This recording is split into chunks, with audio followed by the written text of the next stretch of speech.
Nous sommes très puissants, ce pays aussi. Croyez-moi, c'est bien plus puissant que ce que les gens pensent. Nous possédons des armes dont personne ne soupçonne l'existence, les plus puissantes au monde.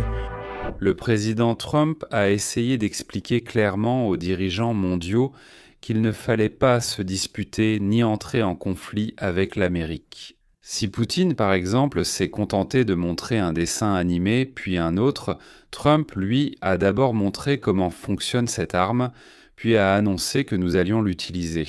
Si vous, les gars, vous comportez comme des voyous de ruelle. Trump, il y a de nombreuses années, lors de son premier mandat, avait déjà dit quelque chose de similaire à propos de Rachel Limbaugh pendant son propre premier mandat. Mais à l'époque, on ne l'a pas cru, car il n'y avait pas de démonstration. Voici ses paroles lors de l'interview à la radio de Rachel. L'Iran le sait et a été clairement averti. Si vous nous attaquez ou nous blessez, nous réagirons comme jamais auparavant. Nous ferons avec toi quelque chose d'inédit. Peut-être.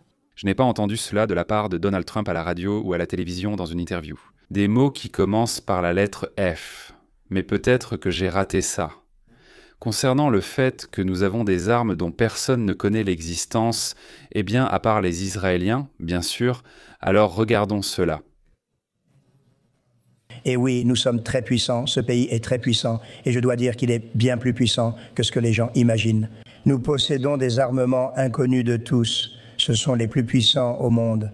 Nous possédons les armes les plus puissantes au monde, que nul ne soupçonne. La Maison-Blanche de Donald Trump affirme que nos technologies permettent de manipuler le temps et l'espace, rendant possible le voyage temporel. Parole du directeur scientifique, Christeos, qui paraît tout droit sorti d'un film.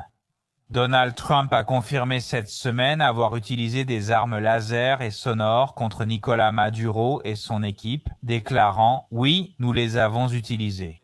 N'est-ce pas exactement cela que c'est en Venezuela qu'une arme sonore a été utilisée, qui a neutralisé de nombreux gardes du corps cubain contre lesquels elle a été employée? Eh bien oui, c'est quelque chose que je ne veux pas, et personne d'autre ne l'a. Nous avons des armes dont personne ne connaît l'existence, et je dis que, probablement, il vaut mieux ne pas en parler. Mais nous avons des armes incroyables. C'était une attaque incroyable. C'était une attaque incroyable. Et ensuite, exactement comme prévu, le ministère de la Guerre déclare « Oui, nous utilisons la létalité à la vitesse de la lumière, la domination par l'énergie dirigée, en affirmant clairement que nous possédons des armes à énergie dirigée, et oui, nous les développons à grande échelle. » C'était une théorie du complot. Il y a seulement quelques années, je me souviens encore que les armes à énergie dirigée n'étaient qu'une théorie du complot. Pour en parler, on était supprimé d'Internet. Maintenant, ils font de la publicité pour l'armée avec cette arme utilisée sur le champ de bataille. Nous avons une technologie que nous pouvons manipuler. Le temps et l'espace. Qu'en dites-vous? Et j'ai dit d'ailleurs, oui, que c'est une sorte de nouvelle sur les voyages dans le temps, mais je pense que c'est autre chose et pas simplement un déplacement dans le temps. Bien que Dieu seul le sait, peut-être pouvons-nous influencer le passé, l'avenir? Vous comprenez que c'est le président des États-Unis qui en parle? C'est le conseiller scientifique du président qui écrit à ce sujet. C'est ce que rapportent les forces armées des États-Unis dans une vidéo de recrutement. Eh bien, des recrues? Oui, dans l'armée, j'ai même peur de le dire, c'est comme, vous savez, à l'époque du tout début, quand la perestroïka venait juste de commencer. Donc un appel, Piotr, viens vite, je vais te lire quelque chose de la une du journal, c'est vrai? Et pourquoi tu ne peux pas me le lire? Là tout de suite, tu es devenu fou. Ce n'est pas une conversation à avoir au téléphone. Voilà, c'est à peu près comme ça que ça se passe chez nous. Les recrues de l'armée mettront des vidéos dans les publicités. Eh bien, ce dont, il y a 1 an ou 2, on ne pouvait probablement pas parler sérieusement. En général, c'était considéré comme de la science-fiction, une invention, une absurdité totale. Donald Trump a donné un nom à cet appareil, à ce truc, il l'a appelé le discombobulateur, Avant, c'était un mot d'argot, une sorte de blague, qui signifiait quelque chose comme un appareil qui déstabilise, oui, un appareil qui crée un état de confusion, qui prive une personne de son orientation, de son équilibre. C'est pourquoi les gardes vénézuéliens se sont retrouvés au sol, ils sont simplement tombés lorsqu'ils ont été exposés à quelque chose qui est arrivé à bord des hélicoptères américains. La personne perd la capacité de réagir de manière adéquate. Cet appareil peut aussi être appelé un étourdisseur, et il s'avère qu'il existe réellement. Les militaires américains l'appelaient, disons, casse-tête. C'est ainsi qu'ils l'appellent affectueusement, ce qui signifie, qu'ils l'ont inventé. Comme si une blague était devenue une arme puissante pour l'armée américaine. Et comme l'a dit Trump, nous avons aussi un plieur de temps, son nom non scientifique existe aussi. Chronobobulateur, c'est ainsi qu'il l'appelle, donc, déformateur du temps? Non. Le secoueur de Baboul-Yachine, secoueur du temps de la région. C'est ça, secouer, balancer. On peut aussi dire chronodésorientateur, ce qui signifie qu'il te désoriente dans le temps, pas dans l'espace, mais tu cesses de comprendre non pas où, mais quand cela se passe. C'est étrange, n'est-ce pas? Oui, d'après le nom, surtout s'il est humoristique, on ne devinerait pas, mais j'aime bien chronodésorientateur, haha. Donald Trump restait discret sur ce sujet et n'en parlait pas volontiers. Vous avez entendu ses déclarations les plus célèbres où il disait simplement « nous avons quelque chose que nous allons faire avec vous, quelque chose que nous n'avons jamais fait auparavant. Nous avons quelque chose d'indicible, vous avez quelque chose d'incompréhensible. » Ce sont des citations exactes de Donald Trump. Encore une fois, Vladimir Poutine évoquait des missiles, leur précision, portée et vitesse. Il a montré un dessin animé, tandis que Donald Trump a montré le résultat. C'est impossible. Oui, malgré tous les équipements de défense chinois et russes, les missiles, les lasers, tout. Ils n'ont jamais réussi à lancer leurs missiles russes et chinois. Aucun n'a été tiré. Nous sommes arrivés, ils ont appuyé sur les boutons, rien n'a marché, ils étaient prêts, dit Trump. Quelle horreur! Trump a commenté cette arme lorsqu'on lui a demandé au sujet des rapports des dernières semaines selon lesquels l'administration Biden aurait acquis une arme à énergie pulsée, soupçonnée d'avoir provoqué le syndrome de la Havane. Il s'agirait des rapports sur les gardes du corps de Nicolás Maduro, qui saignaient. Le sang coulait de leurs oreilles et de leur nez, ils se recroquevillaient douloureusement, tombant à genoux en position fétale. Voilà ce que cette arme faisait, selon ceux qui en ont été victimes, et cela aurait beaucoup de sens. Des rapports du Venezuela évoquent les hommes de main de Maduro à genoux, saignant du nez et vomissant du sang. L'un des membres de l'équipe de sécurité du dictateur déchu raconte, puis soudainement, tous nos systèmes radars se sont éteints sans aucune explication. Oh non. Ensuite, nous avons vu de nombreux drones au-dessus de nous, puis 8 hélicoptères transportant 20 soldats américains sont arrivés. Le désorientateur était dirigé directement vers le défenseur de Maduro. À un moment donné, ils ont lancé quelque chose, je ne sais pas comment le décrire. C'était une onde sonore très puissante. Soudain, j'ai senti que ma tête explosait de l'intérieur. Nous avons tous saigné du nez, certains ont vomi du sang, puis nous sommes tombés, incapables de nous relever. S'agit-il d'une arme sonore ou autre chose ? Je vous ai déjà parlé de l'interview avec ce commando vénézuélien qui protégeait Maduro. Après cela, il ne s'est même pas écoulé 2 heures que le président de la Colombie a voulu immédiatement venir à Washington pour discuter franchement de la coopération. Mais ce n'est qu'une des inventions que, d'après ce qu'on nous dit, nous avons utilisées. C'était simplement le moment de le faire. Nous devions le faire, parce que c'est la guerre. Nous perdons 30 000 personnes par an. Nous n'en perdons même pas autant pendant une guerre. Eh bien, si on y réfléchit, nous avons dû le faire. Mais il se trouvait dans une maison qui était plutôt une forteresse qu'une simple maison. Il y avait des portes et un espace sécurisé en acier, entouré d'acier de tous les côtés. Ils tentaient d'entrer, mais ils se sont jetés sur lui si vite qu'il n'a pas pu. Nous étions prêts avec de gros chalumeaux et tout le nécessaire pour couper l'acier, mais cela n'a pas été utile. Il n'est pas allé dans cette partie de la maison. Trump a affirmé qu'on s'était précipité sur lui avant qu'il puisse agir. Ils appuyaient, rien ne marchait. Il me semble que c'est un désorientateur, c'est une arme différente de l'arme sonore qui affecte l'oreille interne, la perturbe, comme si elle faisait bouillir le cerveau de l'intérieur parce qu'il n'y a que du liquide à l'intérieur de la tête.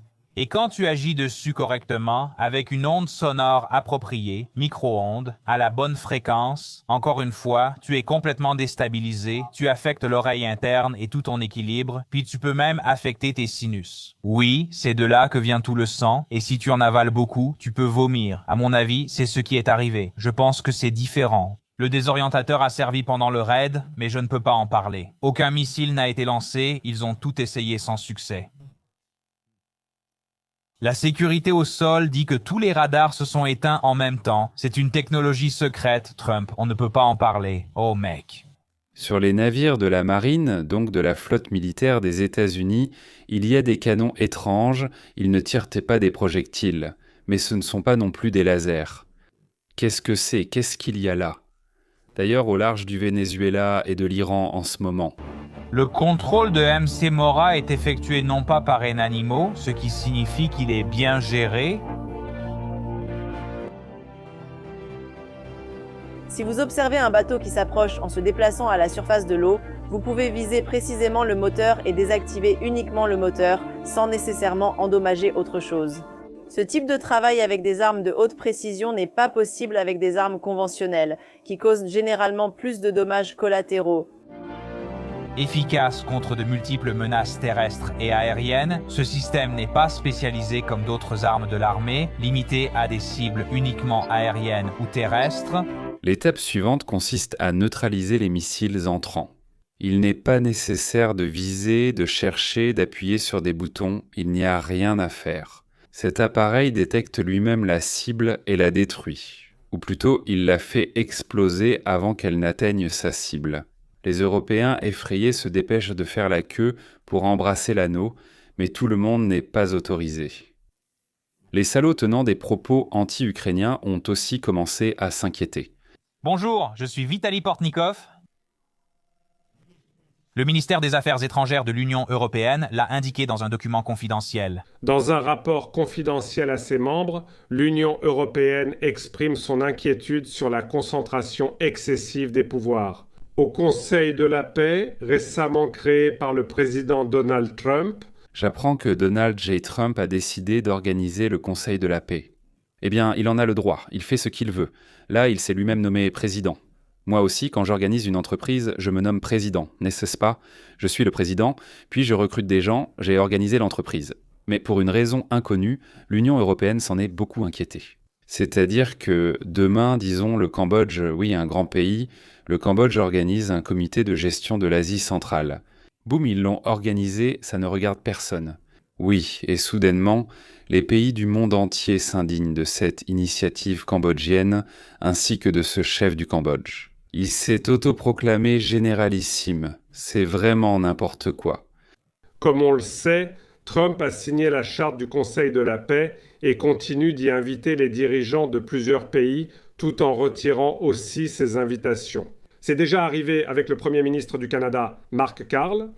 Eh bien, toi, par exemple, viens à notre barbecue, et toi, ne viens pas à notre barbecue, tu sens mauvais, ou tu pètes, eh bien, je ne veux pas de toi à mon barbecue. Donc, chez les Américains, le barbecue, c'est un peu comme les brochettes. Cependant, il convient de rappeler que le Conseil de la paix devait être créé conformément à la décision appropriée du Conseil de sécurité de l'Organisation des Nations Unies afin d'aider à stabiliser la situation dans la bande de Gaza. En fait, la création d'un tel conseil fait partie des accords sur le cessez-le-feu au Moyen-Orient et sur le rétablissement progressif de la stabilité dans la région. Désormais, on parle du Conseil de la paix comme d'une organisation qui doit œuvrer à l'amélioration de la situation dans toute une série de conflits internationaux et, en général, travailler, comme on dit, à l'établissement de la paix dans le monde entier. J'adore les anciens soviétiques, surtout ceux qui semblent avoir été choyés par Vladimir Vladimirovitch Poutine, pour inciter les Ukrainiens à ne pas arrêter la guerre le plus longtemps possible, à mourir avec honneur sur le champ de bataille. Eh bien, chaque mois, 25 000 jeunes Ukrainiens meurent, chaque mois donc encore une année de guerre. Cela fera encore 600 000 jeunes citoyens du pays Ukraine qui seront éliminés. Donc notre héros de rôle, c'est-à-dire Glazoklop, comme on appelle Portnikov. Il fait partie de ceux qui incitent les Ukrainiens à mourir plutôt qu'à se rendre.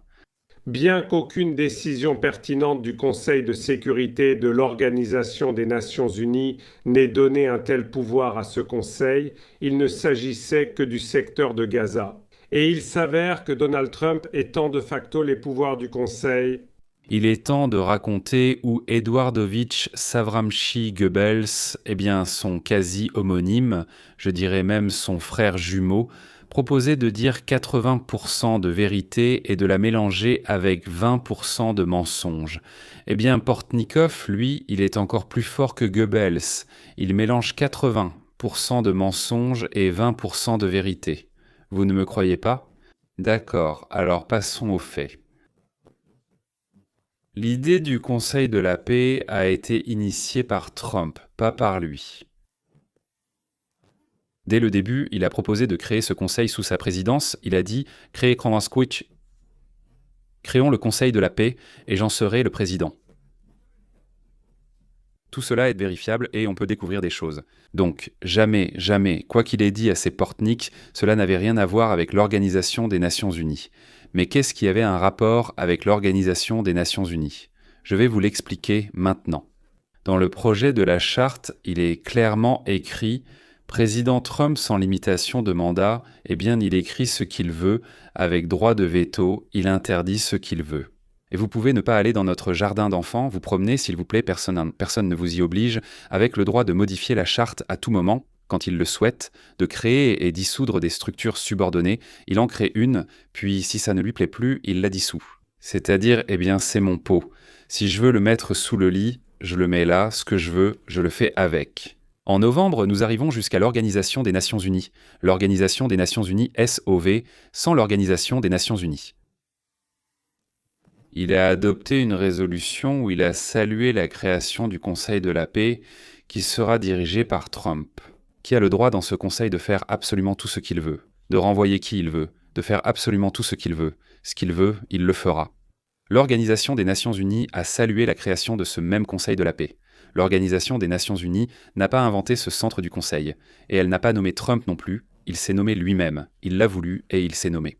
Si vous ne voulez pas, ne rejoignez pas, et ceux que je n'invite pas, ne venez pas, haha. Dans le statut final de ce même conseil, le mot Gaza n'existe pas du tout. Il n'y a pas le mot Gaza dans le statut. Et une autre idée est apparue. Faire ce que Trump faisait lui-même auparavant, arrêter les guerres pendant 1 an d'affilée. Le Conseil est désormais destiné à assurer la stabilité de la paix sur le territoire de la planète Terre. Trump ne s'est pas encore aventuré plus loin, mais il pourrait viser la Lune, Mars ou où il veut. Parce qu'il a le droit de modifier la charte comme il le souhaite, quand il le souhaite, c'est-à-dire faire ce que l'Organisation des Nations Unies aurait dû faire, mais ne fait pas pour une raison quelconque. Vous voulez écouter encore une fois le menteur Portnikov, ou plutôt le manipulateur. Pas un simple menteur, mais un vrai manipulateur. Le Conseil de la paix aurait dû être créé conformément à la décision pertinente du Conseil de sécurité de l'Organisation des Nations Unies, afin d'aider à stabiliser la situation dans la bande de Gaza. La question est, une décision de l'Organisation des Nations Unies signifie-t-elle du gaz pour Gaza? Pourquoi tu mens, mon cher? Tu en as envie. Tu mens parce que tu en as très envie. En fait, la création d'un tel conseil fait partie de l'accord de cessez-le-feu au Moyen-Orient. La création du Conseil fait partie de l'accord. Et vous, charmante personne, pourriez-vous montrer votre pièce d'identité dans le document? Si vous ne comprenez pas le mot document, je peux à nouveau vous présenter 2 documents, une résolution de l'Organisation des Nations Unies et la charte du Conseil de la paix. Et vous, montrez-moi un document où il est écrit que cette organisation du Conseil de la paix a été organisée par l'Organisation des Nations Unies et fait partie de l'accord sur l'établissement de la paix à Gaza. Comme c'est intéressant, on décrit le Conseil de la paix comme une organisation chargée d'améliorer la situation dans divers conflits internationaux. Et en général, il travaillera, comme on dit, pour l'établissement de la paix dans le monde entier. C'est écrit dans la charte du Conseil de la paix, mais on n'en parle pas. Le président du Conseil, Trump, a soumis la charte à l'approbation, et un certain nombre de dirigeants d'État ont accepté cela et ont rejoint le Conseil de la paix en signant cette charte. Les États: Argentine, Arménie, Azerbaïdjan, Égypte, Israël, Kazakhstan, Qatar, Arabie Saoudite, d'ailleurs c'est très important, Qatar, Arabie Saoudite, c'est très important, Ouzbékistan, Hongrie, Vietnam aussi, c'est très bien parce que c'est à côté de la Chine, Émirats, Turquie. Important, important, important. Ce n'est pas important, ça suffit. Il y avait encore 28 ou 38 pays, je ne me souviens plus. En gros, ils ont, comme on dit, signé, c'est-à-dire qu'ils ont voté pour, et Portnikov a voté contre. Je ne sais pas, on verra quelle voix aura le plus de poids. On parie sur Portnikov ou sur la Turquie, Israël et les Émirats. Les Européens ont pris peur et ont exprimé leur scepticisme, mais n'ont pas encore expliqué pourquoi. Bien qu'aucune décision du Conseil de sécurité de l'Organisation des Nations Unies n'ait donné un tel pouvoir à ce Conseil. D'ailleurs, je suis tout à fait d'accord avec Portnikov, absolument d'accord avec lui, que le Conseil de sécurité n'a pas donné d'autorisation à Trump. D'ailleurs, la Société des pêcheurs du Tadjikistan n'a pas donné d'autorisation à Trump non plus, et le Club des automobilistes de Californie non plus. Ce qui n'est pas clair, c'est pourquoi. Il doit donner le droit au président des États-Unis de créer une organisation où il invite un certain nombre de pays avec lesquels les États-Unis veulent faire quelque chose ensemble. La logique ne m'est pas très claire, peut-être que Ksenia Portnikova répondra ou ne répondra pas, très probablement elle ne répondra pas pour toute une série de raisons. D'ailleurs, après la création de l'Organisation des Nations Unies, il y a eu 252 guerres sur la planète Terre, pas ailleurs, mais bien sur la planète Terre. La charte de l'Organisation des Nations Unies affirme sa mission, mais pensez-vous que l'Organisation des Nations Unies l'a accomplie ? Autrement dit, on mettrait la note de 5 sur 5, pas sur 350, mais bien 5 sur 5, pour la façon dont ils ont accompli leur tâche, rempli leur mission et s'en sont sortis. Peut-être qu'ils font quelque chose de mal, ou au contraire qu'ils attissent les guerres, c'est aussi possible. Peut-être qu'ils n'aiment pas que Trump veuille arrêter les guerres, qu'il veuille instaurer des cessez-le-feu, conclure la paix partout. Mais ce qui est frappant, bien sûr, c'est que, je ne sais pas, là-bas, le spermophile est ailleurs, la loutre et le loup, comme on l'appelle, à quel animal il ressemble le plus, peu importe, il ressemble à la fois à une plie et à un hareng. Voilà, ils n'aiment pas non plus l'idée de mettre fin aux guerres, ils préfèrent donc que tout le monde meure, que tout s'effondre et se détruise, du moment que Trump n'y arrive pas. N'y arrive pas à quoi ? Il n'a pas réussi à arrêter la guerre en Ukraine. Et puis toutes sortes d'autres guerres sur lesquelles Portnikov pourra profiter, et comment en profiter. On les embauchera pour attiser les guerres, comme cela se fait actuellement. Et Portnikov n'est même pas le plus ignoble parmi ceux qui s'expriment dans l'espace russo-ukrainien. Il y en a beaucoup de répugnants, et celui-ci l'est aussi, mais pas le plus, croyez-moi, il y a des personnalités bien plus ignobles. Mais ce n'est pas d'eux que nous parlons aujourd'hui. Nous parlons d'armes. À votre avis, le nouvel armement secret de l'Amérique a-t-il un rapport avec le nombre de pays qui veulent se placer sous la protection de Trump ? Récemment, j'ai donné une interview à la chaîne ukrainienne IA. C'est moi qui l'ai donnée, et un animateur que je trouve très sympathique m'a soudain dit « Mais pourquoi personne ne nous protège ? Ne comprennent-ils pas que si nous sommes vaincus, la Russie attaquera et envahira l'Europe et l'Amérique ? J'ai beaucoup de peine pour ces gens qui meurent par dizaines de milliers en Ukraine. Peut-être que c'est justement pour cela qu'ils ont besoin d'un conseil de la paix avec du courage, des moyens et de nouvelles armes. Peut-être, je ne sais pas, mais pour une raison quelconque, Portnikov en a terriblement peur et il y en a beaucoup comme lui. Bon, d'accord, c'est tout. Mesdames et messieurs, au revoir, à la prochaine.